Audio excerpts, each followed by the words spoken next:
victim of a crime committed by someone that you've never met, seen, heard, or already been on the same continent as. I'm talking about computer security and social engineering, or more specifically, cybercrime. So, in today's world, cybercrime is the fastest growing rate of crime, and it recently surpassed like all physical crime. So now there's more crime going on our computers than there is like in the physical real world. And this is in the last 3 years. I think in 2015, cybercrime surpassed actual crime. This is relevant to everyone, especially in this room today, because everyone is at risk of something called social engineering, which I will go into a little bit later.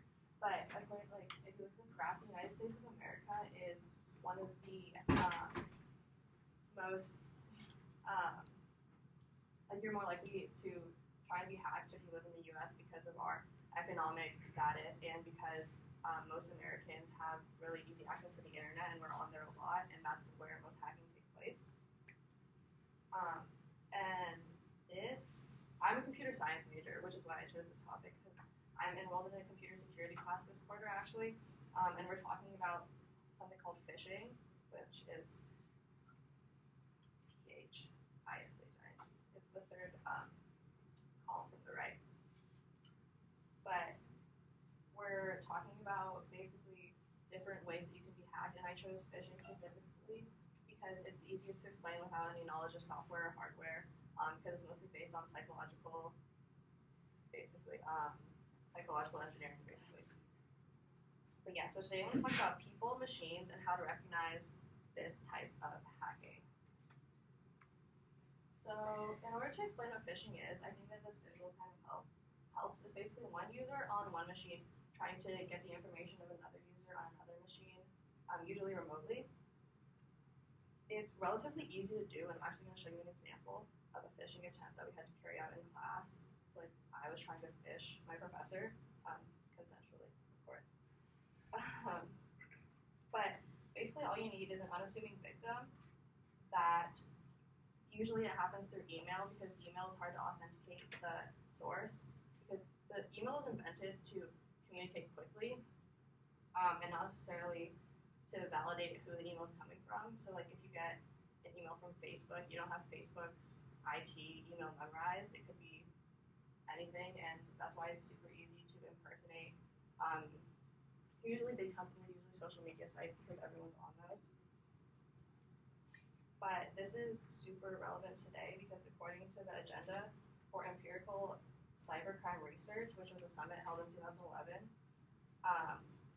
computer security is more of a reactive field, which basically means that hackers, we can't defend against hackers until they actually develop new ways to like get into our systems.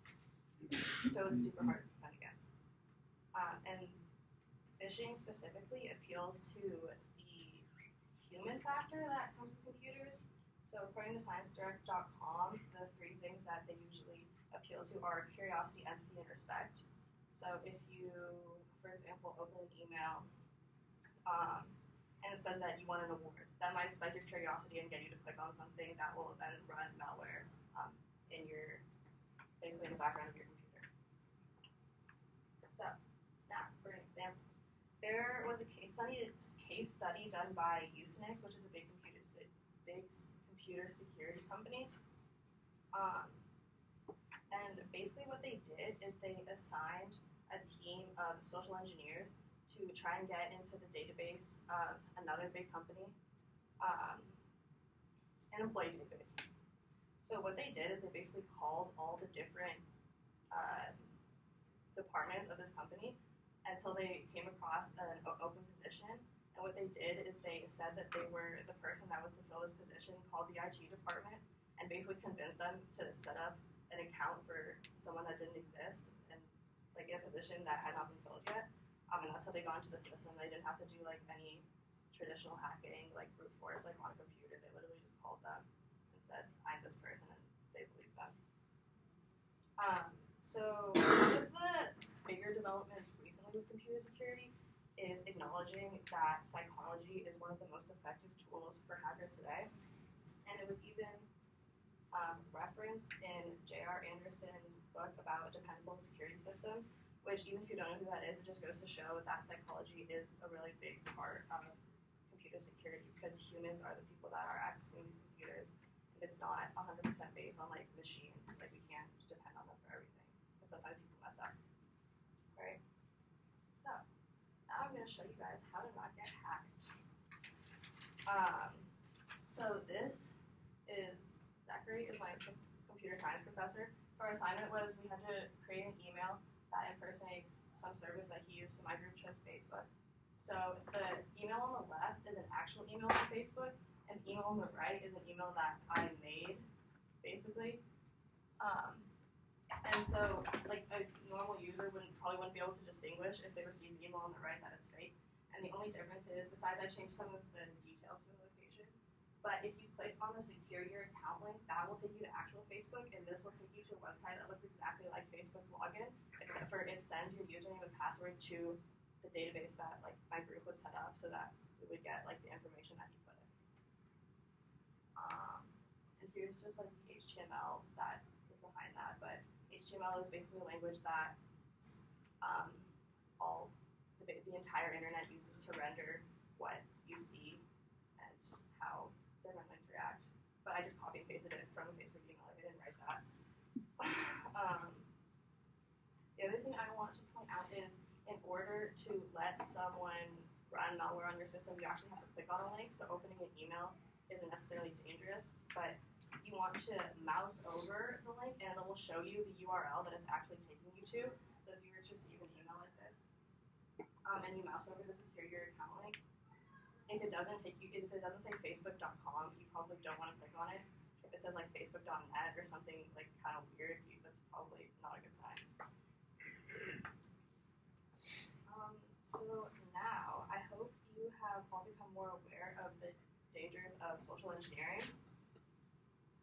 I just want everyone here to be more aware because it's one of the fastest growing crime rates, like I said before. And it's super prevalent to all of us because we're on the internet all the time.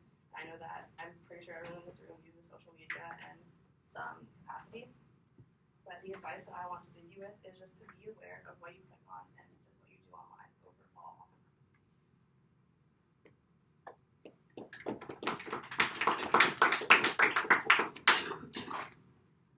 Okay, Grace, how did that go?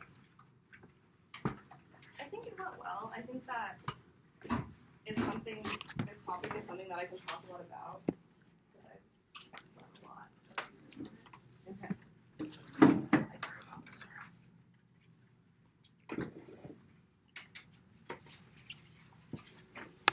Okay, audience, if you could please. For your content,